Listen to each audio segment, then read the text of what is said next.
Funding for Market Journal is provided by the Nebraska Soybean Board. America's export of soybeans helps the U.S. maintain a positive agricultural trade balance. Nebraska contributes half of its soybeans for export. The protein and oil content in soybeans enhance the growing demand for higher protein diets. The Nebraska Soybean Board promotes research to develop new soybean varieties with higher protein and oil content for major agricultural markets. The Nebraska Soybean Checkoff, growing opportunity from the ground up.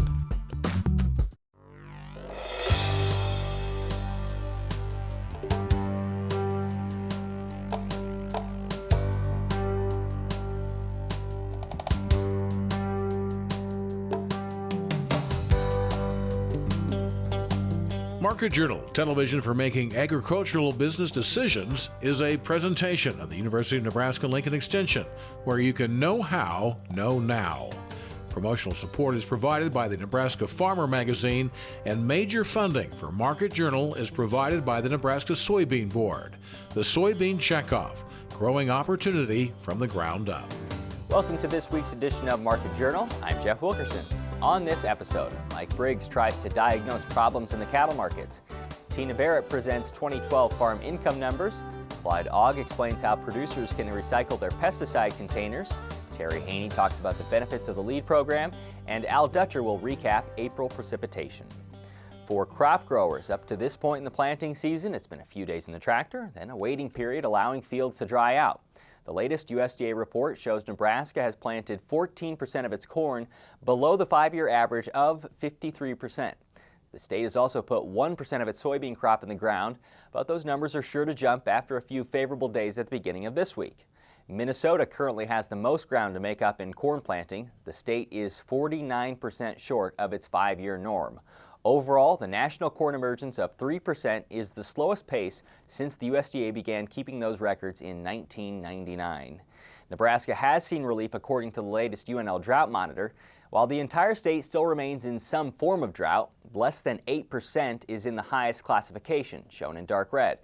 Only 3 months ago, over 75% of Nebraska held that categorization. Areas of the state in either extreme or exceptional drought, D3 or D4, dropped below 3/4, more than a 6% fall. Our market analyst this week is Mike Briggs. For the farmers stressing planting delays and potential yield loss, your problems are still probably lighter than the average cattle producer. The Livestock Marketing Information Center said this week its calculations for feeding returns through April 2013 are running in the red for the 24th consecutive month. With the U.S. cattle inventory at its lowest levels in over half a century, this summer was the target time frame many analysts were expecting to reach record high prices. When we talked with Mike Wednesday morning, I asked where that new high was hiding. That's a really good question. Hopefully we didn't just make it last week, because we sold beef at an all-time high, had really nice cattle prices, and the market has just completely tanked because you've got this overwhelming amount of demand bearishness. Beef's going to be too high, too much sticker shock. And it may be true. Even Tyson came out with their quarterly earnings last week and talked about how there's this massive switch to chicken. I understand the price discrepancy, but wow, is it really this dramatic with this low cattle prices? It's hard to fathom. That seems to be the talk right now, is that there's too many questions about demand, and I've seen the same thing about chicken, that the chicken people are building more so that they can keep a ratchet at least somewhat on the prices. But do you think that demand is actually a concern for a cattle producer? It's been a concern because we've had such a pathetic spring. It's been too cold. Grilling season's never gotten here yet. Never gotten here, and the East Coast weather's been terrible. So my question is now, because if grilling season would have started normal, you hadn't had that uptick in the prices yet. So now these customers that haven't allegedly been buying beef, when they walk in the store now that prices have gone up, is there actually going to be sticker shock and they run over the chicken case? I don't know. I don't do that, but I'm a little different situation. But that's what's going to be really interesting, is if the price really does stop the consumer. If they say, whoa, this is too high, I'm going to go eat some white meat. That'll be interesting to see because I don't think that's been tested yet. We'll see. If you're buying live cattle, where's the profit at? Is there one, or is there any opportunities? Profit. There's no profit in this. This industry has just been horrible for the last year and a half, and I don't know what's going to straighten it out. We all talked about higher cattle prices allegedly saving us, but we also wondered if anybody would buy it, and maybe that's going to come to fruition here. Maybe nobody is. Yeah, the Livestock Marketing Information Center, I don't want to punch you while you're down here, but showed that feed yards were going to be in the red for 24 consecutive months here. No, I wouldn't doubt it. Yeah. It's just terrible. The only thing that can save us is a big corn crop, and that's not going well either because guys can't get it planted. We need a big corn crop so we can actually put pounds on cheaper than we're selling them, because that's where we make our money, and for the last year and a half we've been unable to do that, maybe the last 2 years. What does that mean for input prices then? Because essentially you're going from, we had just, before we went on, we said essentially what was an early harvest was going to lead to 13 months of using that corn is now going to be like 14 months of using that corn. Corn is going to get, the actual physical supply of corn before the combines hit the field now is going to get really, really tight. So if you're running a feed yard or you're going to need corn out in the future, you better get your fingers into it somehow because it's going to get a little sketchy, I'm afraid. Does that mean high prices though? Great question. I would like to think so because you're going to have a huge disparity between new crop and old crop. Old crop stocks are going to be tight, and now that new crop just got further away, I think that potential is there because you have not slowed down the ethanol plants. Yeah, we just talked about chicken. You're not slowing them down. I don't think you're going to slow down pork. Yeah, there's lower beef cattle numbers, so that's not going to be where it always is, but that's pretty bad out of balance. There's going to be something happen there. I just not smart enough to know what it is. How willing is the beef packer to buy right now? They have had we've had excellent export numbers the last 3 weeks. We have had excellent forward contract sales to retailers or restaurants, what have you. We've had excellent beef sales. So there hasn't been a sticker shock that people keep talking about yet. The packer, he's still kind of in the red from the figures we get to see. So I don't know how anxious he's going to be. He's hiding in the weeds pretty good this week. After last week, he's hiding in the woods. So it's hard to know. I'm just completely dumbfounded at this point. I don't know. I don't understand. Can you understand anybody who's bullish on grain right now? Do you agree with that sentiment? I could see maybe being bullish on old crop grain. Why anybody's bullish on new crop grain, I have no idea. I think we maybe talked about it on this show that clear last fall, you better be selling some of next year's crop because with the acres and the potential for a large crop, new crop corn has no chance of going up unless you have a weather threat again. And at the moment, the only weather threat is that it's too wet. Tell me about performance. Is there any silver lining there? There is no silver lining in performance. As you look through the camera lens at my beautiful feed yard conditions and all the mud, there's nothing that kills performance more than mud. And not only have we had mud, we've had cool and wet. And that's really hard on cattle. Our performance has been deplorable. So we need some nice weather just like the farmer does so they can get their work done. We need to be able to get our work done here. The next Cattle on Feed report is scheduled for release on Friday the 17th. Next week, Jeff Peterson from Heartland Farm Partners will join us to analyze corn and soybean markets. Last August, the USDA estimated a net farm income at $122.2 billion for farmers and ranchers in this country. That prediction was a 3.7% increase from the previous year and upset some outside of agriculture who disagreed with crop insurance payouts. Tina Barrett from Nebraska Farm Business joined us after that number arose and noted it was possible, but drought would certainly play a role. The 2012 returns from Tina's group of producers are now in, and as she said when we talked Wednesday, little rainfall and high temperatures did affect 2012 net farm incomes. We actually saw a drop in net farm income, maybe not as much as I expected, but it was an 8% drop from our record high income in 2011. We came in about $380,000 average net farm income. Certainly if you followed the drought, that wouldn't necessarily be a shock, but is there something that separates the top group and the bottom group there in terms of earners? I think we saw the biggest gap in profitability that we've seen in a long time. And you could easily see those irrigated operations who were able to grow some record high yields and sell it for really great prices, while we had more zero yields than I've ever put into the system. And so those dryland producers certainly saw a different story. And so it becomes a tale of, the average is just an average, and it's really a big split. We ended up with a net farm income spread of a little over $3 million. So Was there some help there on the dry land? Did most of them have at least a little crop insurance? Oh, yeah. We have very few producers who don't take any, and I think our last holdouts probably switched over for 2013 as we saw a lot of increase in levels, both based on those dryland guys who had a rough year last year, as well as the people who are betting that without a drought this year we'll have lower prices come fall. What about the livestock producers? I have to imagine those are the ones that really had a hard time in 2012. Certainly we saw about 15% of the farms we work with had negative incomes, and they were either largely dryland operations or livestock influenced. And I think that livestock influence we're going to see a bigger problem with in 13, even as those feed shortages start to show up. The pastures, that we're dealing with are under such stress from last year. And continuing forages that get shorter and shorter. Exactly. Yeah. So I think for those livestock guys, we need to be well aware that 2013 could still be a rough year. To that extent, input costs. What did you see in 2012? I mean, when you talk about 2013, that could only go up, I'm sure. Right. We saw a $100 increase in total cost between 2011 and 2012. Total cost, including a charge for family living, came up to about $730 an acre for corn. So we're seeing increasing costs, and that's $300 more than we saw 5 years ago. Is that along a trend line, or? I think as we've seen farm profitability rise, we've seen input costs rise with it. I think the interesting thing will be to see if farm profitability drops off, how quickly, or if input costs are going to be able to follow, and how many farms are going to be in position to take those tough years, or if we'll have a real significant problem. We know land costs are high. What are you seeing in cash rent numbers?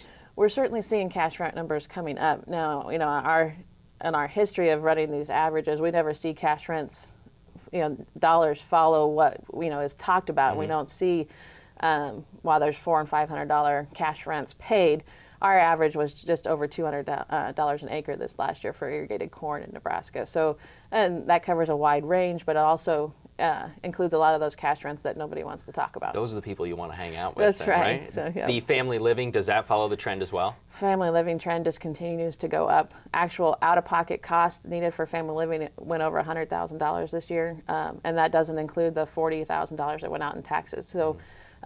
So of that $382,000, a significant amount of that money is going out the door very quickly for family living and taxes. I know you look at a group that is the most efficient that you work with, those top earners or the top efficiency. What separates them, Tina, the top ones from maybe the others? Yeah, usually when we look at things, especially when we get down to a per acre basis, we see $1 here and $1 there. Sometimes, seed would be the only input that we see a significant difference on. Fertilizer and chemicals kind of bounce back and forth. Okay. But we see just a real management of every dollar that's going through that operation, and where the average saw a drop in net farm income, that top efficient group saw a significant increase. Any advice there as to what those other people in that group or any casual producer can do to try and get into that upper group? I think one of the things that's important is being diligent about the bookkeeping, which is not something that everybody wants to do. But if you're spending all year long in the field and not worrying about what your costs are and just spending money because it's in the checking account, I think you're going to put yourself in a different group than these guys who are conscious about every dollar that they're spending. If you're interested in seeing the details behind those numbers, you can contact Tina through the Nebraska Farm Business website at nfbi.net. The Senate Ag Committee has announced it'll begin markup on a 2013 Farm Bill Tuesday, May 14th. Markup means the committee will basically discuss and rework a proposal. Meanwhile, in the House, Ag Committee Chairman Frank Lucas recently told Politico his legislation would save $38 million over 10 years. The current Farm Bill is an extension of the 2008 language, which will expire in September. The USDA also announced Wednesday it would end the suspension of farm payments because of sequestration uncertainty. That ends the holdup in the Supplemental Revenue Assistance Payments Program, the Non-Insured Crop Assistance Program, and the Milk Income Loss Contract Program. The USDA's Farm Service Agency began the suspensions on March 4th. The FSA is also reminding producers that enrollment deadlines for farm programs are approaching, including the 2013 Acre Program deadline on June 3rd, 2011 Sure Coverage on June 7th, and the 2013 DCP enrollment on August 2nd. With planting underway and more spraying in the future, UNL Extension's Clyde Ogg wants to make sure farmers know they have a place to recycle their empty pesticide containers. Started in 1991, the Pesticide Container Recycling Program offers locations throughout Nebraska for farmers to drop off jugs and drums where they can be put to other uses. Our recent discussion with Clyde explains how you can take advantage. The program now is entering its 22nd year.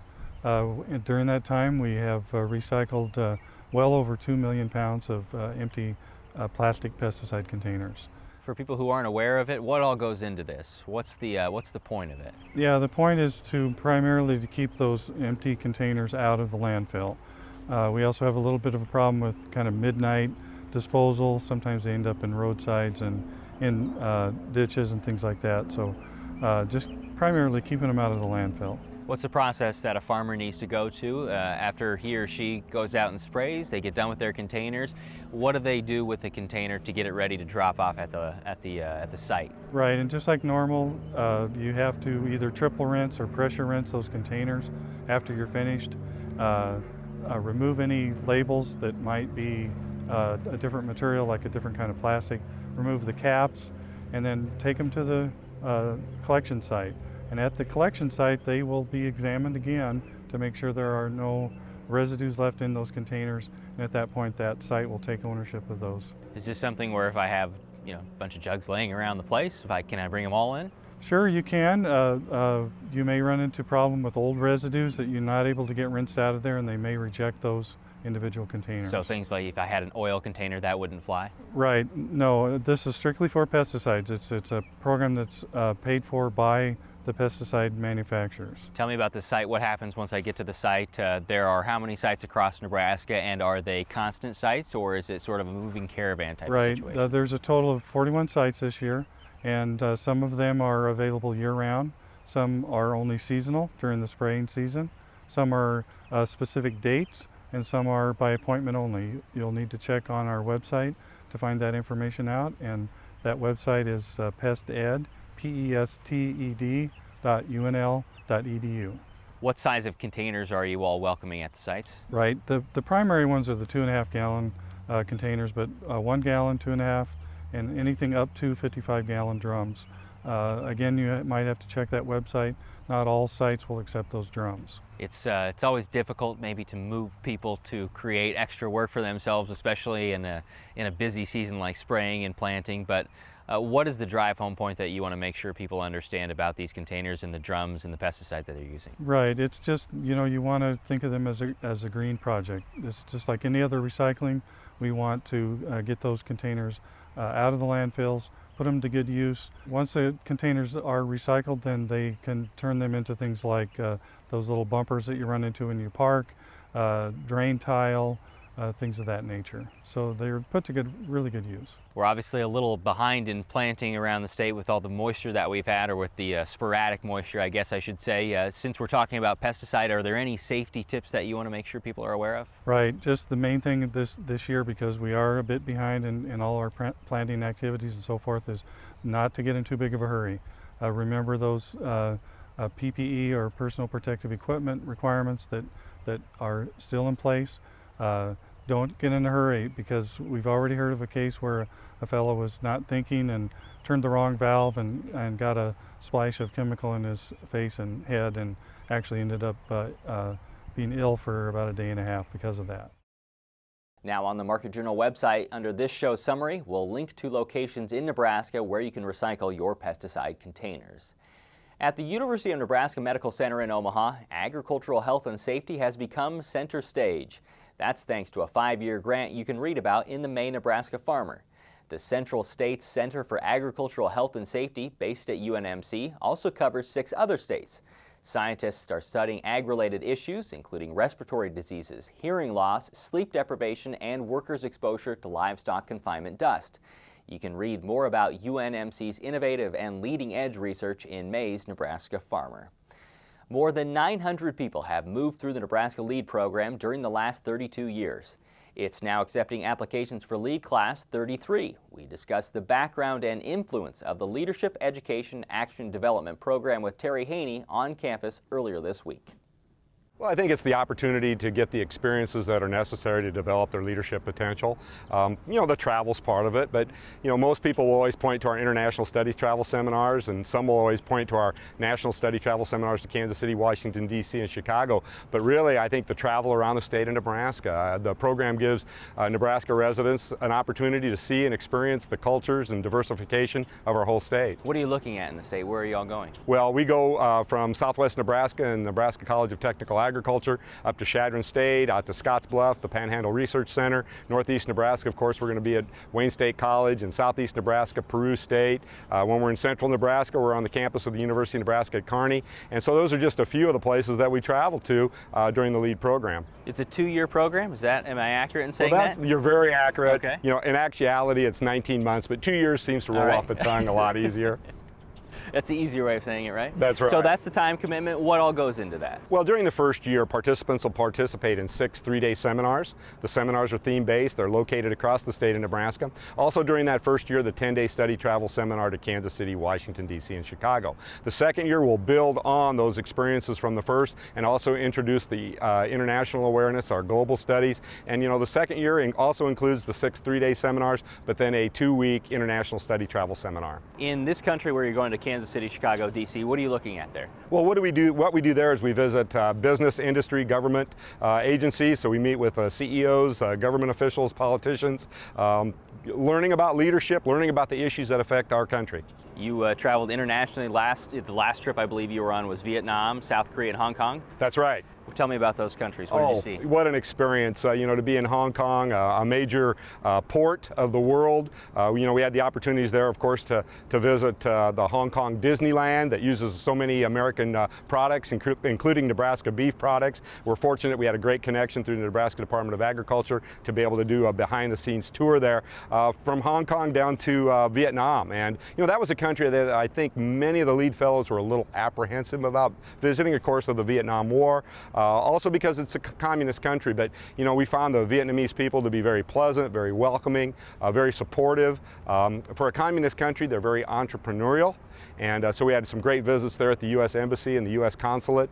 We were in Hanoi and we were also in Ho Chi Minh City. And you know, I think Vietnam may become a regular place for us to visit in the next few years. You know, I'm not necessarily picky about food, but when it comes to places like China, I get a little concerned. A little nervous? I'm sure I'm not the only farmer, the group that's thought about that. How do you handle that? Well, you know, part of the LEAD experience is stretching the individual, and you know, it would be a real shame for those participants to participate in the experience and not experience the food. Because, you know, that's what people are going to ask you about when you come back home is, what was the food like? What did you drink? And, you know, if you don't taste it and, you know, immerse yourself into that culture, you really can't see things from their point of view. Do you have a favorite? Do you have a favorite location that you've been on, or one that sticks you know, out? I'd make a lot of countries mad if I said I picked a favorite. But you know, each experience is different, and I think what makes the experience is the people that you travel with. But I think the thing that's so important, and I think the LEAD fellows, you know, I see this and I observe it when they come back.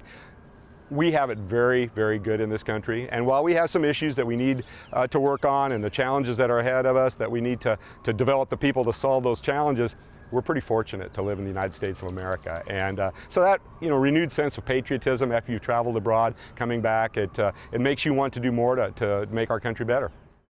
Terry says the program is open to men and women who farm or work in a business supporting Nebraska's production agriculture. Applications are due by June 15th. You can find more information on applying by visiting lead.unl.edu. Now with an updated look at Nebraska's soil moisture and a long-range forecast, here's UNL Extension State Climatologist Al Dutcher. Well, folks, here we are again for the weekly forecast. Unfortunately, I will not be putting a forecast out for you today as I'm up in northern Michigan doing the family orchard deal that I do every year at this time. So I thought it was the perfect opportunity to give us an update of where we stand in terms of moisture, particularly examining the month of April, which was highly unusual. Last year we were exceptionally warm. This year we're exceptionally wet and cold. And the core area of precipitation across the United States was centered into the major portion of the Corn Belt. And you will notice that precipitation totals from eastern Iowa all the way through Indiana, southern Michigan, and extending backward through most of Missouri. We had at least 6 inches of moisture during the month, and within these areas of eastern Iowa, western portions of Illinois, and then southwestern Michigan, over 8 inches of moisture occurred during the month. Here in eastern Nebraska, of course, we did see some good precipitation, but again, those totals dropped off as we headed west. And particularly the southwestern corner of the state, extending all the way down into eastern New Mexico, has been especially dry, and we're not really seeing the significant relief from this drought yet in this region. And it is a concern. It's something we'll have to pay attention to, because if this area continues to miss out on the precipitation, we always worry about this starting to expand as we get into the heart of the growing season. Now let's examine eastern Nebraska. We had some significant moisture across the eastern 1/4 of the state, looking anywhere from 4 inches up to 6 inches across the southeast and isolated spots in northeastern Nebraska. As we got into the eastern sandhills, we were looking at some fairly decent totals, but immediately as we moved toward the southwestern sandhills into the northwestern part of the southwestern corner of the state, less than an inch of moisture, and this is what the prime area right now that is still containing D4-like conditions. In terms of temperatures, exceptionally cold during the month of April. The core area of that cold centered over the Dakotas, and of course we had an existing snowpack that held on almost to the very end of April, and any systems that were coming across the United States were tapping that cold air, sitting over that snowpack and pulling them southward toward the Gulf of Mexico. If we examine Nebraska proper, we'll notice the coldest temperatures, of course, were across the northern part of the state, much cooler conditions across the south. So we were looking anywhere from 6 to 8 degrees above or below normal across the north to around 4 to 6 degrees below normal across the south. Thankfully, we had a few warm days at the end of the month, and that's what kept us from being a top 3 coldest on record. We're probably going to fall into top 5 to top 7 coldest on record. Now, in terms of the outlook for the month of May by the Climate Prediction Center, an abrupt change from what it was 15 days ago. Where this area was showing above normal temperatures, we're now slipping to show below normal temperatures, and of course the below normal temperatures up across the Red River Valley. The warmth is slided to the west. In terms of precipitation, the models are indicating eastern Nebraska will see above normal moisture in all of Iowa, so this could further complicate the planting delay issues we've seen from the very cold April and wet conditions. So we'll have to pay attention whether this happens, but it may be a very, very problematic planting season during the month of May here in eastern Nebraska. Thanks, Al. Our interviews from today's show with Mike Briggs, Tina Barrett, Clyde Ogg, and Terry Hejny are available individually on the Market Journal website as part of the May 10th episode. They can also be found on the Market Journal mobile app for iPads and smartphones. Next week, Jeff Peterson will be our grain marketing analyst, and Dave Boxler will outline guidelines for controlling flies on cattle. Until then, thanks for watching. I'm Jeff Wilkerson. We'll see you next week. Join Market Journal online at marketjournal.unl.edu. You can also follow us on Facebook and Twitter. Promotional support is provided by the Nebraska Farmer Magazine. Funding for Market Journal is provided by the Nebraska Soybean Board. The Soybean Checkoff, growing opportunity from the ground up. Market Journal is produced by the University of Nebraska Lincoln Extension, where you can know how, know now. Funding for Market Journal is provided by the Nebraska Soybean Board. Animal agriculture is vital to Nebraska. Livestock production not only contributes to our food supply, but also helps our rural communities. Livestock provides revenue for schools, creates jobs, supports Main Street, and enhances the future for farm families. The Nebraska Soybean Board's Animal Agriculture Initiative works to encourage growth of responsible livestock enterprises to benefit agriculture and Nebraska.